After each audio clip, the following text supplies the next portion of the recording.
Welcome to A Well Cared For Human, the podcast that tries to convince you that you are 100% normal and an even better than okay example of the human species, despite the fact that sometimes we feel like the craziest, most incapable, or worthless creatures on the face of this planet. I'm Corey, an author, a creative, and the host of the show. Whatever you're bringing to the table today, I hope this episode proves to be a dose of inspiration for you on your quest to become a well-cared-for human. You can find the episode show notes, your free wellness blueprint, and more at awellcaredforhuman.com. And as always, thank you for listening. Hello humans, it's your host Corey, and today we're going to talk about procrastination. Procrastination is another one of the topics that someone asked me about over social media in the past week, so I thought I would make an episode for you guys about how I deal with procrastination and also how I view procrastination as a sign that something else might be going on, and also to just discourage you from the habit of beating yourself up if you do procrastinate on something. I think we all have a tendency to be a little hard on ourselves. And so I also hope to give you some reasoning behind why you should not do that to yourself. So for me, procrastination is usually a symptom of something else going on in my life. I think of procrastination as a meter for letting me know how much resistance to a particular task or situation I have in my life. Because pretty much the higher the resistance, the more I will procrastinate on something. The more I'm feeling resistant to a task, the less interested I am in doing that task. But what causes that feeling of resistance? What makes us not want to do whatever it is that we need to do? And that's where it gets a bit more tricky, because really that could be any number of things. But some of the immediate top-of-mind possibilities, at least the ones that I tend to struggle with myself, vary from everything to fear of failure, to perfectionism, lack of control, lack of motivation, overwhelm. So I'm going to break each of these down for you and kind of outline how they might be building this feeling of resistance in your daily life. So sometimes people procrastinate because they're struggling with a fear of failure. Many people might start avoiding a task because they're afraid that they will fail at the task, that it won't go the way that they want it to go, that something terrible might happen. And fear is, by nature, pretty overwhelming. And you could have this fear for any number of reasons. It could be completely unknown to you, as in you don't have any idea where the source of this fear is coming from. It's just very real for you. Or you might be able to trace your fear back to a particular negative experience. So for example, for a long time, I would tend to procrastinate when it came to trying new things. There would be an opportunity to do something new, but I would hold myself back because I had a fear of failure almost automatically when any new possibility came up on the horizon. And I can trace that fear of failure back to some interactions with my dad, with my narcissistic father. So there's a very clear memory I have of when I was learning how to drive, and I'm 15 years old in this memory, and he asks me, "Do you want to practice driving?" And of course, I'm like, yes, absolutely, because what teenager learning how to drive doesn't want to practice? So he puts me behind the steering wheel of this very large, I don't know if you know what a 2-ton dually is, but it's these very large, very American-looking trucks with like 6 wheels on each side in the back, and it's very monstrous compared to my size, probably like 4'9", 5 foot maybe. By the time I was 15, I was very short still. I mean, I'm still very short today. I'm only 5'2", but I had not finished growing at 15. And so he puts me behind the wheel and I can barely touch the pedals, and he's like, back up, back the truck up. And I said, I don't know how, which is a very reasonable response if you have never driven a truck before, let alone a very large one. And for whatever reason, this was very triggering for him because he completely went off on me, called me a bunch of names, told me how stupid I was, what a mistake it was to let me practice. Now, in hindsight, I'm more aware of that these responses are very typical of a narcissistic parent, this tendency to blow up, to have strong emotional reactions to otherwise normal experiences. But I was very hurt, and there was also someone else in the truck with us, someone that he worked with, and so it was also very humiliating, very embarrassing. And so now, even as an adult, I'm afraid to try new things because it means that I might have to tell someone I don't know how to do this. And that feels like a very dangerous situation for that unhealed aspect of my experience, right? So I can trace that back to its point of origin and can pinpoint, oh, this is why I'm afraid of failing. This is why, in my case, I'm even afraid of trying. I can understand where this fear is coming from. So the desire to not have an experience like the one I had when I was trying to learn how to drive, that creates a great deal of resistance for me whenever I encounter new things. So it causes procrastination because I'm trying to avoid the possibility that something like that's going to happen to me. And for similar reasons, I struggled with perfectionism for the longest time because no one can yell at you and tell you you're stupid if you do everything perfectly, right? But what that leads to is a tendency to procrastinate if I feel like I cannot do it perfectly. So if I know that something's going to require that I do it really, really well in order to feel competent or, quote, safe, given my background in doing this task, then I'll put off doing it. And so procrastination might look like me spending a lot of time on planning or researching or mapping out how I'm going to do it, which is really just me delaying the inevitable and me trying to assuage my fears and anxieties around starting. So those fears around perfectionism, those fears around not getting it perfectly right, that's also building up the resistance, which is feeding the procrastination. Sort of adjacent to this is also the lack of control. Sometimes when people feel like they have no control over a situation, they might procrastinate as a way to regain that sense of control. If you put off a task, then you're still making a choice. Like you still feel like you get to decide how things are going to play out. Or maybe if the situation has a lot of uncertainty, then by delaying it, by procrastinating, you're feeling as though you are extending the time that you have to get a better handle on the situation as well. This makes me think of something that we did a lot when I was a teenager. So there was this cliff, and it was a cliff overlooking the river. So it wasn't just a straight down cliff, or this would be a very different story.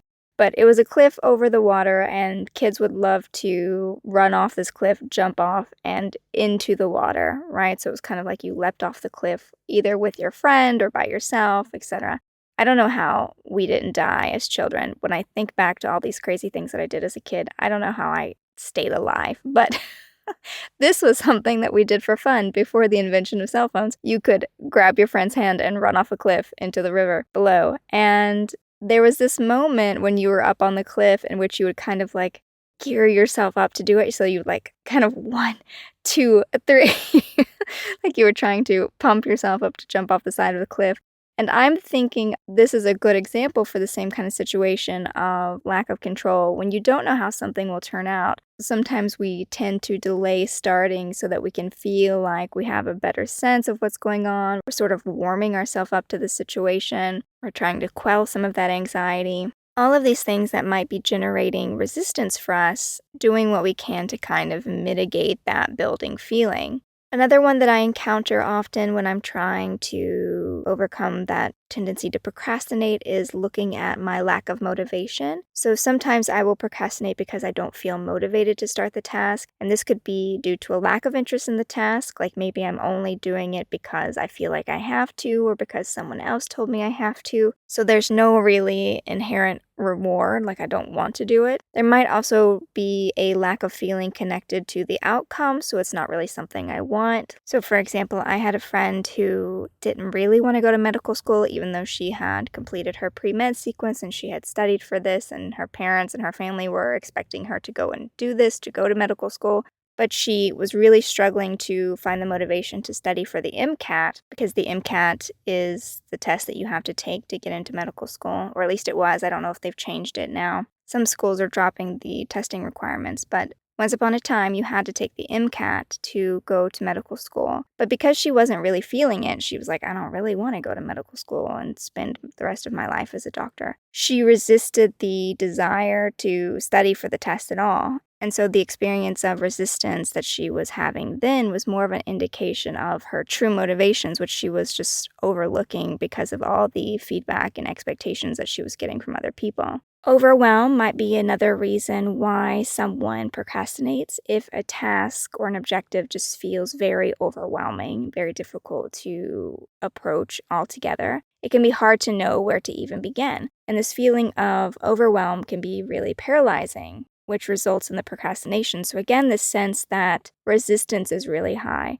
And this feeling of overwhelm can be coming from something fixable, like a lack of time management skills. Like maybe people are just struggling because they're not quite sure how to prioritize the tasks or manage their time effectively. Or the overwhelm might be coming again from that place of an emotional imbalance. So if you're really struggling with a fear, maybe it's fear of uncertainty or fear of the outcome, then it can be really hard to focus on what needs to be done. Just the emotional residue is so pervasive that it feels impossible to even approach the situation with any kind of clarity. And so if these are the different causes of resistance, so again, high resistance is what causes you to procrastinate, then how do we work to weaken the resistance that we're encountering when we're trying to make changes or we're trying to accomplish something? Well, if the resistance is tied to some sort of emotional state, so maybe it's a fear of failure, or maybe it's a lack of control, or maybe it's overwhelm, then usually my technique is to try to address the emotion itself. And you already know what I'm going to say, but that has to do with journaling or meditating or using any of those toolbox techniques that I introduced early in the podcast, the first few episodes. Using any of my toolbox tools to get at the emotion, try to figure out what's really going on here and process it and let it go. That usually weakens the resistance and I'm able to make some progress forward. Also, awareness usually helps me to address procrastination, to realize if I'm really just doing things to postpone the inevitable. So, for example, with the perfectionism, if I'm just planning and researching and thinking just so that I don't have to get started, I'm not going to know that that's what I'm doing if I'm not applying a little bit of awareness. And so that's where our daily meditation comes in, building that awareness. The same is true for distraction. There's definitely a constant barrage of distractions in today's society, right? And we rely on those to help us to not feel whatever we're feeling, whether that's the fear or the overwhelm. It's very easy to get sidetracked by notifications and emails and social media, whatever it is to pull us away from doing the actual work. Again, by looking at those feelings, by processing those feelings, I can weaken the resistance and address whatever the underlying issue is that's causing me to procrastinate. I can also use this feeling of resistance as a gauge for how do I really feel about something. Thinking about the friend who didn't really want to go to medical school. She didn't, by the way. She ended up becoming a teacher. But, her desire to not do those things, that was her clue that maybe she was on the wrong path. And so if you're feeling a lot of procrastination towards certain tasks, it might not be a bad idea to sit down and have a conversation with yourself about, why do I not want to do this? Is it because other people made me feel like I want to do it, but I don't really want to do it? That's not really the path for me. This doesn't actually feel good for me. And have that honest conversation with yourself. So sometimes procrastination is a sign that maybe you're off track or you're on the wrong course, and that there's actually something better for you to do, which is not to say we will not procrastinate on things that we love. So, for example, I absolutely know that I am a writer, right? Writing is the thing that I do. I love to make up stories. It is my passion and my purpose for being alive. It's directly connected to my creativity, my happiness pillar, right? But I will still procrastinate when it's time to sit down and do the work. And it might be for other reasons. There might be an underlying emotion or fear of failure, any of those other things we talked about. It's not always that you don't want to do something because you don't love it, but sometimes that is the case. And you can use that as your cue that maybe this is a good time for a reevaluation. of how you spend your time and what you want your life to look like, and what are your values and your dreams and your goals, and do those values, dreams, and goals align with the actions that you're taking every day? And if they're not, maybe that's why you're procrastinating on those actions. But if you are someone who you love to do the thing that you love to do, but there also is this resistance sometimes, I have found that it's helpful to mark my progress, to celebrate my progress and my accomplishments, and to reward myself at different points in the journey. And that could be as simple as taking a short break to do something I really want to do, or treating myself to a favorite snack. Anything that feels like a good job after I do the task.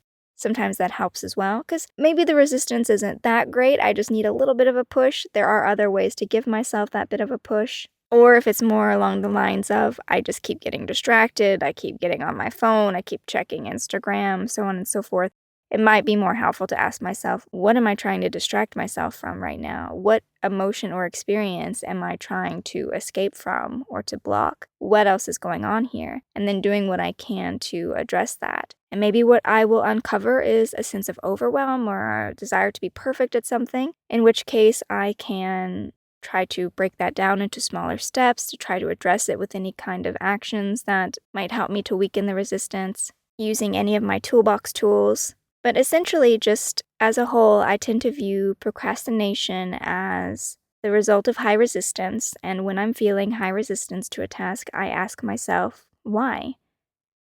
Is it an emotional situation? Is it an actual logistical situation? Like, if I not set myself up to succeed here, am I just spending too much time on Instagram, so on and so forth? Or if I'm not, if I'm numbing out, why am I numbing out? Is there something else going on? I use it as an excuse to check in with myself. Am I really not feeling this? Have I gotten off course somehow? Do I need to course correct? I just treat procrastination not as something to punish myself for or to shame myself over, but just as data to help me make better decisions, to help myself out and take care of myself. So I definitely encourage you to do the same, that if you start procrastinating about something, don't beat yourself up about it. You don't need to make your situation worse by raking yourself across the coals. You're definitely not going to be feeling less resistance if you beat yourself up every time you procrastinate on something. It might be more useful for you to just look at the situation and figure out what else is going on, and then ask yourself what you're going to do about it. And because usually a strong emotion is the culprit, how are you going to take care of that emotion? And I have so many episodes on different kinds of emotions at this point. Please feel free to go back and look at the different ones about loneliness or anger or whatever might be coming up. But take care of that, and I think it will be easier for you to tackle your tasks. Okay, dear human, that is all I have for you today. As always, I hope that you found this episode useful. And if you would like to write into the show and ask my thoughts on something that you're dealing with, I would love to hear from you through any of my social media or through my email, Corey@CoreyMstrom.com. Otherwise, I will be back next week with another episode of A Well Cared For Human. And until then, please take good care of you.